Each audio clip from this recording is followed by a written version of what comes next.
Oh yeah, we're out here on the Traverse,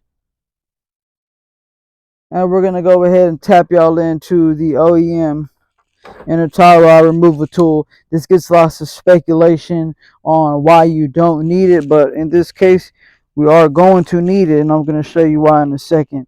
But how you're gonna use this bad boy is really, really simple. You're gonna choose whichever one of these attachments fits the back of these divots properly. And in this case, it's going to be this one here. As you can see, it fits in there perfectly. So we're going to go ahead and move over to the car now. Here's the next must-have mechanic tool here for all you mobile guys out here like us. You want to get you one of these knee creepers here. These things come with padding and a little spot to keep your little extra tools. Now, back to the action. What I'm going to do here is I'm going to go ahead, set up I'm going to go ahead, line this tool up on it like such. So that's in there. And what you're going to want to do is get you a breaker bar, which is what I'm grabbing right now. I'm going to use my Ratchet Breaker Bar and the OEM Tie Rod Removal Tool.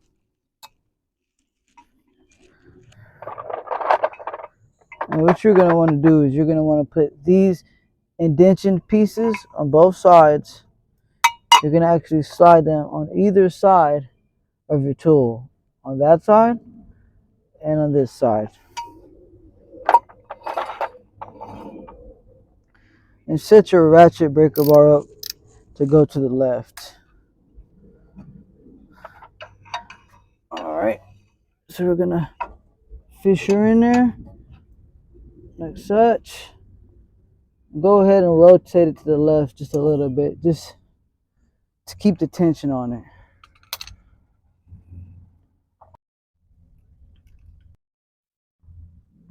Alrighty. Now what we're going to do here,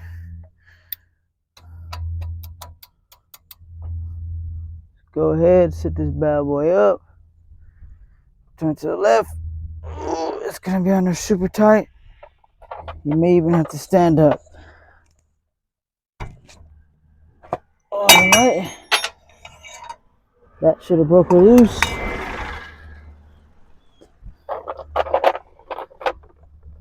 I'll go ahead and reset the tool up.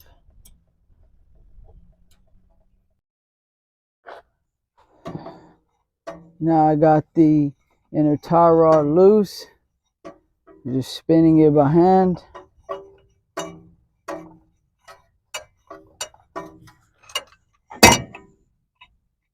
There she is. I'll release my little locking tab here.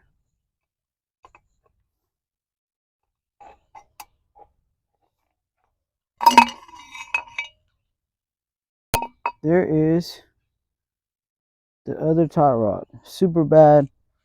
You can tell by how flimsy this is. We're going to go ahead, put the new one in there.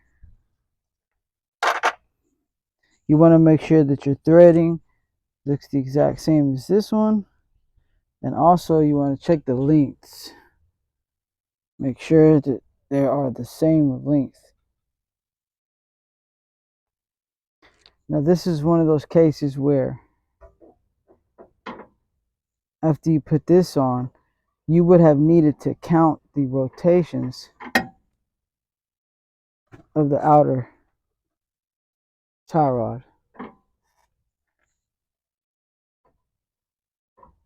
There you go. Just gonna twist her back in like this. Nice and easy. Get your tool.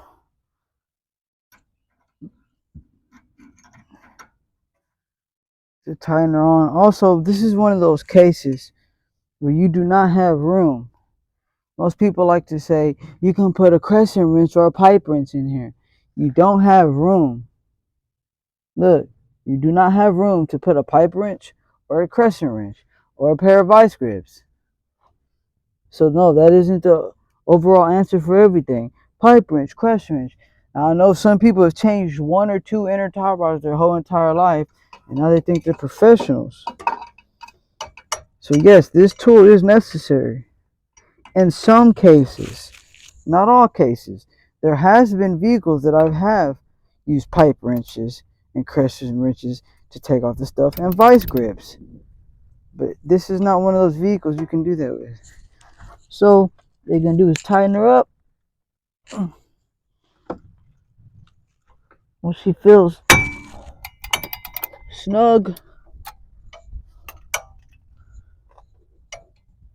okay, she feels snug, go ahead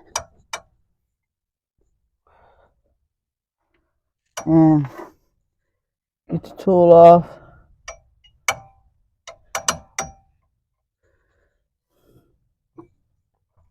Which it's giving me a hard time. And this is how you want your inner tie rod to look. Whatever way you move it, that's where it stays. It's not all floppy and moving all over the place. This is a good inner tie rod. That's how you can tell if your inner tie rod is out of there. Okay, so now we're going to go ahead and put the boot back on.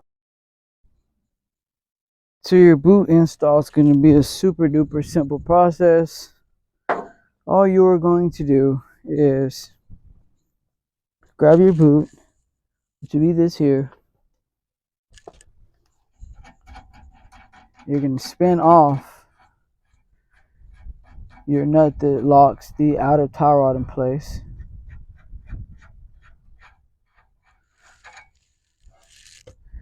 You're going to slide your boot right in there. And your boot has to actually go over that rim back there. So we're going to fish her on back there. And you're going to actually just use a zip tie to tighten the boot around the outer edge of the rack and pan.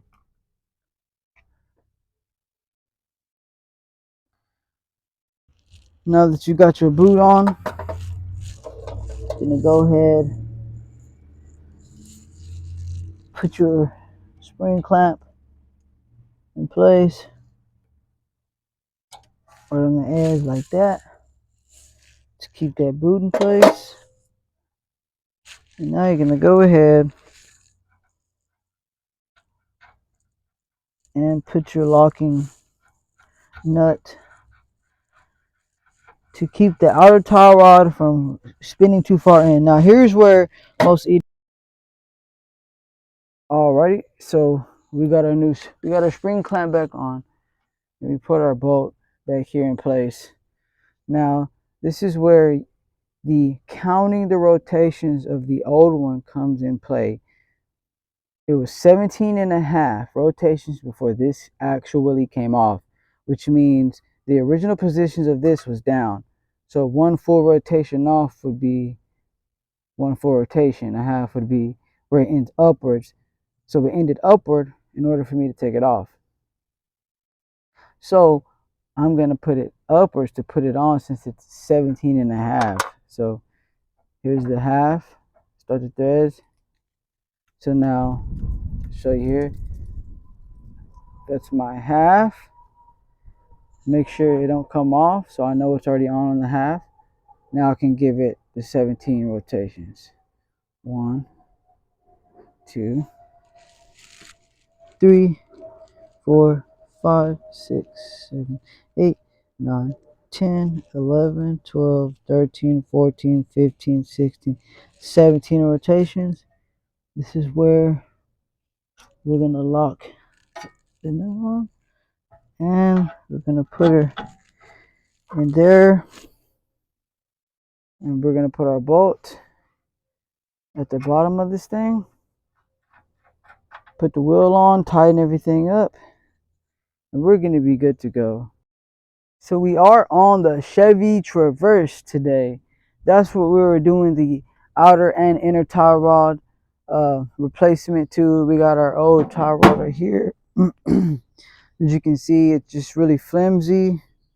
And we showed you in this video how to use the inner tie rod remover tool and the importance of actually counting the rotations of the outer tie rod to come off if you're going to be replacing the inner tie rod as well. You can't paint or make a mark on the old inner tie rod if you're going to be replacing it. So make sure that y'all like and subscribe to the channel, share it to your friends. We're doing plenty of other videos that are kind of get to it, straight to the point. There's no sugarcoating things here.